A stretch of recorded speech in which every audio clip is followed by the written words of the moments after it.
Hello welcome छ मेरो YouTube च्यानलमा हजुरहरुलाई नेपालमा र देश बाहिर रहनुहुने सम्पूर्णलाई मेरो तर्फबाट ह्यापी तिहार। अनि तपाईहरु जहाँ रहे पनि सुस्वस्थ रहनुहोला। तपाईहरुलाई पनि तिहार राम्रोसँगले मनाउनु होला। आज चाहिँ तिहार पनि विशेष भाइटिका हो। हजुरहरुले जहाँ भए पनि भाइटिका रमाइलो गरी मनाउनु होला। म चाहिँ आज भाइटिका खासै लाउनु चाहिँ हुँदैन र पनि मैले पनि आफ्नो प्राइभेसी हुँदो रहेछ, त्यसै कारणले गर्दा लाउनु हुँदैन भने पुर्खौली कुरा। तर पनि अब के गर्नु, लाउनु हुँदैन भनेपछि मैले जबर गरिन। अनि म चाहिँ यसरी अनि आज चाहिँ हाम्रो कान्छी बहिनीकोबाट स्टार्ट भइरहेको छ। कान्छी बहिनीले मैले पहिलोचोटि हो मैले लाउन पारा आउँदैन सिकाउन है दिदी भन्दै उसले फर्की हेर्दैछ। अनि भाइहरु रेडी भएर बसिरहेको छ। अनि मैले चाहिँ हल्का सिकाइरहेको छु। कान्छी यसरी घुम्नु भनेर अनि कान्छीले चाहिँ यसरी घुम्नु भनिरहेको छ। अनि हाम्रो चाहिँ यस्तै तिहार भयो। आजको भाइटिका विशेष चाहिँ के गर्नु, स्पेशल राम्रोसँगले तयार गर्न त सकिएन र पनि आफूले जे आको आफ्नो तरिका पाराले हामीले गरेको।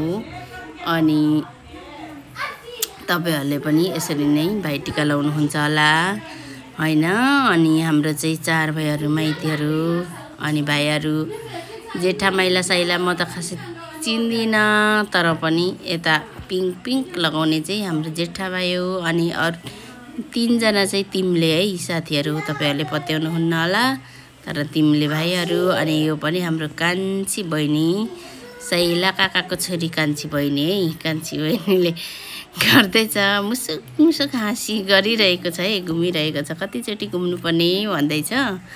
अनि मैले चाहिँ 3 चोटि घुम्नु पर्छ है कान्छी भनिरहेको छु। अनि यसरी फेरि माइलीको पालो आयो है अब चाहिँ साथी हो। अनि यस्तै हाम्रो चाहिँ भाइटिका भयो। अनि गाइजहरु अनि अब माइली त तयारी भएर माइली चाहिँ आयो है। कान्छीले फोटो खिच्ने भनिरहेको छ। कान्छी एकछिन नखिच भन्दा पनि केटीहरु फोटो खिच्नमा मरे हत्यो। माइली पनि अब रेडी घुमिरहेको छ भाइहरुको लागि। अनि यस्तै भयो हाम्रो चाहिँ आज भाइटिका विशेष चाहिँ गाइजहरु। हजुरहरुले लाइक कमेन्ट गर्न चाहिँ नभुल्नु होला। कुनै कथैमा हामीले मिस्टेक गर्यौं भने हामीले तपाईहरुले कमेन्टमा लेख्न सक्नुहुन्छ। अनि हजुरहरुलाई सब्स्क्राइब गर्नुभएको छैन भने घण्टीमा नि क्लिक गरिदिनुहोस् है। अनि हामीले चाहिँ यसरी नै आज भाइटिका मनायौं। अनि म चाहिँ क्यामेराम्यान राम्रो फोटो त लिइरहेको छैन, तर जे जानेको मैले लिइरहेको छु।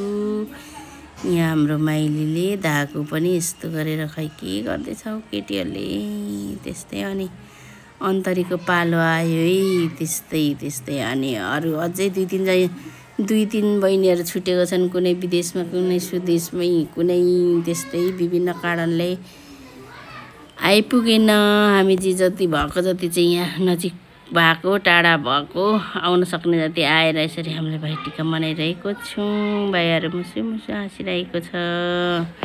अन्तरीको पालो अन्तरी घुम्दैछ है।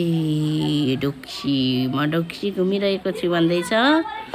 यसरी नै भयो है आजको हाम्रो विशेष। अब छिटो गरेर फलफुल दिनुपर्ने खानुपर्ने आफूलाई पनि भन्दै म चाहिँ यता भिडियो लिइरहेको छु साथी हो। यस्तै भयो आज गाइज हाम्रो भिडियो चाहिँ।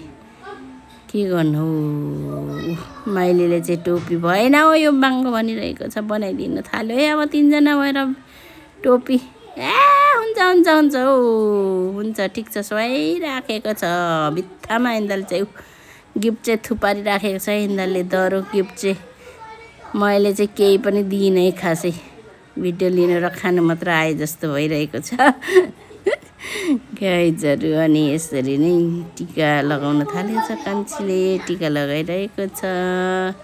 सबैजनाले टिका लगाउँदैछन् तर म त कान्छीको मात्र पिक गरे है। अनि यस्तै भयो। अनि साथी ऊ कसैले अलिक राम्रो भएन भन्दै हल्का पुसिदिँदैछ अनि कान्छीले हेर अनि दाइहरूको सकेर भाइहरूको सकेर त्यहाँदेखि अब भाइले दिदीहरूलाई टिका लगाइदिँदैछ। अनि यसरी चेली माइतीको जहिले पनि सगरमाथा जस्तै उच्च रहोस् शिर चेली माइतीको कहिले पनि नराम्रो नहोस्। सानोतिनो कुनै बेला मिस्टेक भएर सानो कुराहरूमा मिस्टेक भएर कुनै मनमुटाव भए पनि कहिले त्यसले गहिरो नलिनुहोला भाइ बहिनीहरू।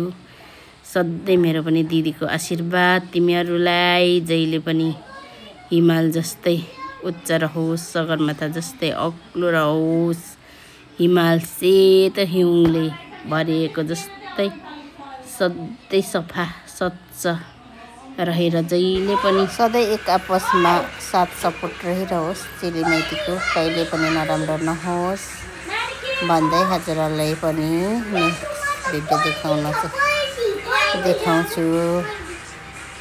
हजुरहरूले लाइक कमेन्ट सेयर गर्न नभुल्नु होला। अनि भाइहरूलाई छोराहरूलाई पनि छोराहरूको खुसीको लागि लगाइदिनु यसरी।